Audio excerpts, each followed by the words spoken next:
Hi, I'm Jessica Ardeal with the Professional Healers Institute. Thank you for tuning in to crack the code of your body's intelligence, because today's featured expert is a licensed acupuncturist and medical intuitive who utilizes muscle testing to help clients seek relief from chronic and undiagnosable conditions. I'm really super excited to hear more stories and welcome. Thank you for being here, Srinika, Narayan. Thank you so much. Yeah, thank you, Jessica. You know, I want all of the healthcare providers out there listening to hear how muscle testing can be utilized with the services they already offer. And for anyone looking for relief to know that there are answers inside of you and ways to access that. So, Srinika, what was your first experience? How were you introduced to muscle testing and what made you want to study it more? Yeah, sure. So I became an acupuncturist in 2002, and I was doing fine, enjoying my practice. But then, in at about 2010, I started to develop some sort of stomach condition myself that I couldn't figure out what it was, and I went to different kinds of practitioners, and it was kind of this gagging thing, and it wasn't getting any better. No one really knew. So then a friend of mine had said, well, why don't you try this person? She does muscle testing. And I was kind of like, oh, like I didn't really believe in it. I was basically more than a skeptic. I was like, oh, this is bunk. At the same time, she had helped my friend, and I was at my wit's end basically with my stomach issues. So I did go see her, and she did the muscle testing, the applied kinesiology, and figured out in 10 minutes basically that my issue was some sort of artificial sweetener that I was ingesting somewhere that was creating a problem. And at first I was like, oh my gosh, I don't do Diet Coke or any of those things. This truly is bunk, but then I went home and I looked at this protein powder that I had been doing for a year. And in the middle of the ingredients, it said sucralose. And then I actually didn't know what sucralose even was at the time. I thought it was like a sugar derivative. But then I looked it up and I saw, oh, sucralose is Splenda. So then I realized, okay, this is artificial sweetener. I've been ingesting it every day. I didn't realize. And no wonder why I've been, developing this issue. So I realized, whoa, that was magic how she figured it out. And from there, I knew I wanted to learn as much as I could about it and start practicing it myself. That's such an amazing story that speaks volumes in so many different ways. So thank you for sharing that. And I'm curious, what is your favorite part now about integrating muscle testing into the services you offer? I can do so much more with it in terms of being able to help people with conditions that are very stubborn, or that, before I wouldn't be able to exactly figure out what's going on.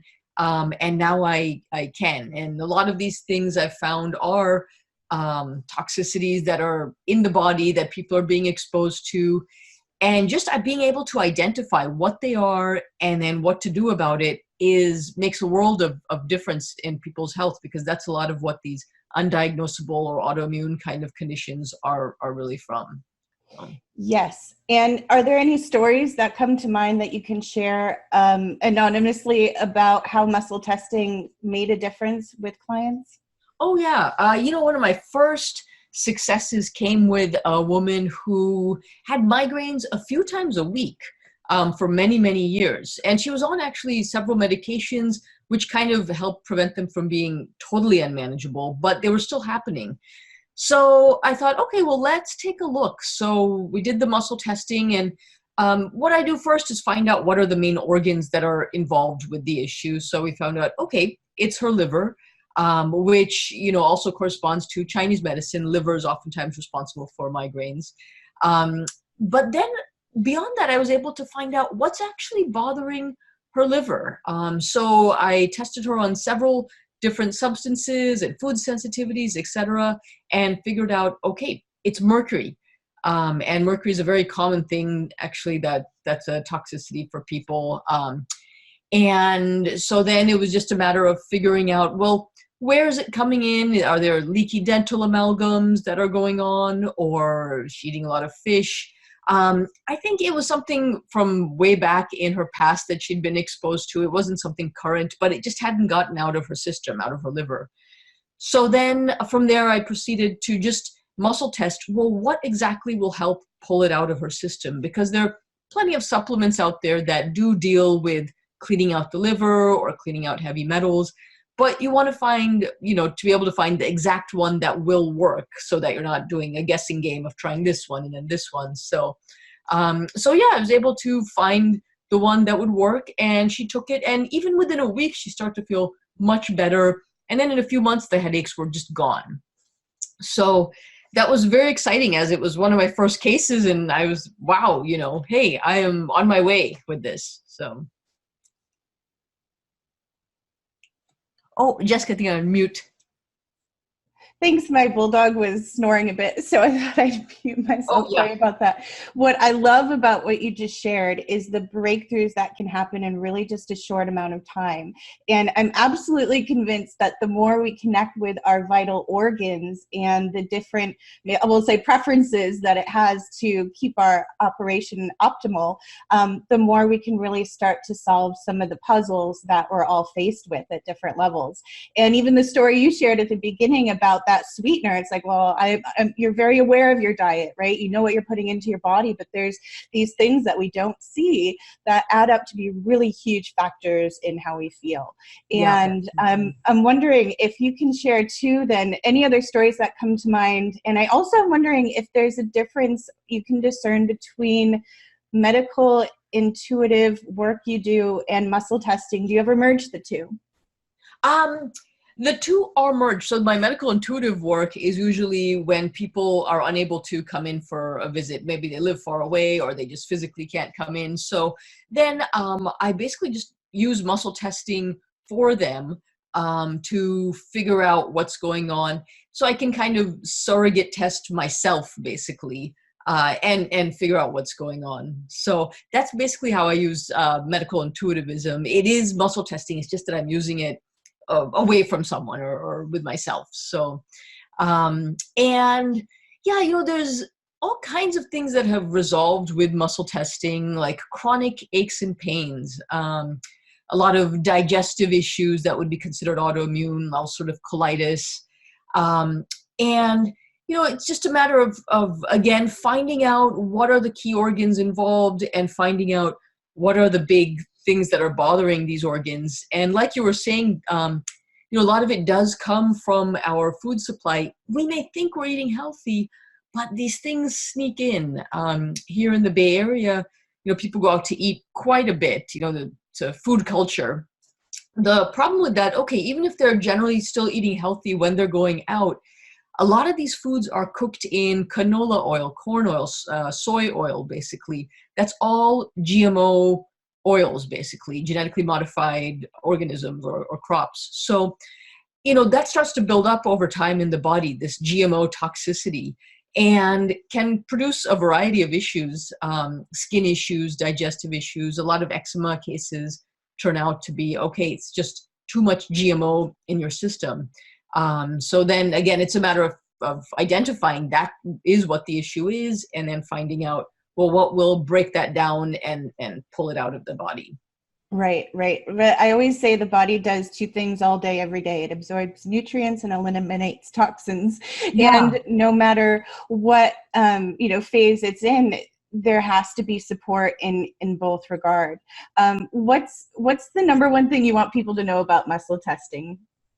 That it works, it's normal to be skeptical, actually, that's healthy, but I would suggest still have an opening. That's how I was when I went in to get my thing done when I had my stomach issue. I was skeptical, but, for me, I was at my wit's end. I was, this is really annoying and it's dangerous to my health. So there was that opening. So sometimes desperation can make people open, but you don't have to wait till you're, hitting rock bottom to have that opening. It does in fact work, and to trust your body, because when someone does the muscle testing to you, you'll feel it. Hey, my arm is strong here. Okay, it's weak there. And this person was applying the same amount of pressure. So something is going on. It's not some magic trick that's outside of, the realm of anything. It is our own bodies responding. So trust our own body, basically. How do you articulate that for clients that might not be expecting it and coming in for an acupuncture appointment? Or how do you articulate body intelligence is my question. Yeah, so it kind of depends on how I can read the person in terms of what they'll be open to hearing. In the Bay Area, people are used to a little bit of woo-woo, even if they've never done muscle testing before. But I will basically say, the body has its own intelligence, and it just needs a way to communicate with us what it wants, what's going on with it. So this arm thing is basically its way of communicating with us. And if it's someone else, I might say, okay, to find out what organ is off, I'm going to be touching different organs while pushing on your arm. If there's an organ that's weak, what happens is that your body sends energy to protect that organ from my touch. And when it does that, it pulls it from the limbs and the extremities. And then there's less strength in the extremities. So when I push on your arm, it will drop because there's less strength, because it's taken that strength to protect that organ. So that's a little bit more of a scientific way of explaining it. So yeah, I use both of those explanations. And you do offer services, as you said, over the phone and in person. How can we reach out and connect with you? Oh yeah, so I have a website, srinikahealing.com, and you can read more there, and my contact information is on that. And yeah, in person, I love to see people in person. It's just fun to kind of connect that way. But not everyone can come in person, and I do get a lot of clients saying, "Oh, I wish there was someone in Kansas for my mom who could do this because she's suffering from gout or something." And so then I'll say, "Okay, probably Kansas. Maybe there's no one, but or right near her. So have her give a call. We can always do it via phone." So. Yeah, I love that. There's no limit to the work that can get done when you're utilizing it with how you know. And you brought up that point too. What would you say to encourage a healthcare provider that maybe doesn't want to seem like the woo-woo practitioner in their area? What would you say to encourage them to go for it and experience muscle testing themselves? Oh, okay. So a practitioner who might be interested in experiencing it and maybe adding it to their practice. Yeah, it has added so many dimensions to my practice, and success stories where I've, all these difficult cases that I wasn't really cracking before I am now. So yeah, in terms of keeping an open mind, it's just one level more of woo-woo. Probably what they're already doing has some element, even acupuncture, of course, has an element of, it's all energy basically. So keep an open mind toward just, okay, maybe what seems like one more level of out there, but it's all just energy. And now there's so much more talk and even science behind how energy medicine works. So. And as you shared and you illustrated too, we are energy in human form. And so to be able to tap into that, I'm always amazed that we have such a disconnect with our kidneys and liver and large intestine and gallbladder, but it's really the squish that keeps us alive. And so to be able to connect with it without being able to see it, I think it adds another dimension to getting to know ourselves too at deeper levels, right? Have you had that experience yourself? Oh yeah, now I feel much more familiar with my own organs and what they're doing, and even telling people, hey, okay, these kind of symptoms are a gallbladder, and this is what's off, and showing them where it is so that they can realize, okay, they can't see it, but they may be able to feel it, kind of palpate and touch it, or feel when it's off, then they know what's going on. So yeah, otherwise it just seems like we're just kind of like this skin over this bones, but yeah, inside there's a whole lot going on. So. Thank you so much for all of the studies and wisdom that you share with everyone that comes through your door. And thank you so much for connecting and taking a stand with us here for body intelligence and being able to access it with muscle testing. And is there anything else you want to share before we go? No, I'm so excited that you're presenting this, and it's very exciting to get it out there to more and more people. I think there is an opening for people to be open to this now. So. Do you think we'll see that coming up in the next maybe couple decades where muscle testing becomes more mainstream? I think it's already happening. I think there could be forces out there that maybe don't want to see that happen. So there's going to be that opposing thing as well, where people are just deliberately kind of saying, no, no, don't believe that, it's this, it's that. So I think we're going to see kind of both happening, more people open to it, but also more kind of disinformation about muscle testing come out. So. Yeah, and that's why it's important to find someone like yourself who is an expert that knows what they're doing and can educate you to how you can know more about yourself. So thank you again so much for joining us and everything you do. And, you know, it's really easy to write it off. If I wasn't in this every day seeing the miracles that can happen from tapping into the body's intelligence, I would definitely be one of those people that would write it off. So I'm just grateful for the opportunity. That's why I wanted to share this. And thank you again for joining us, everyone. Thanks for watching. And again, your website? Srinikahealing.com, Srinika healing.com. Thank you, everyone. Bye for now. Thank you, Jessica.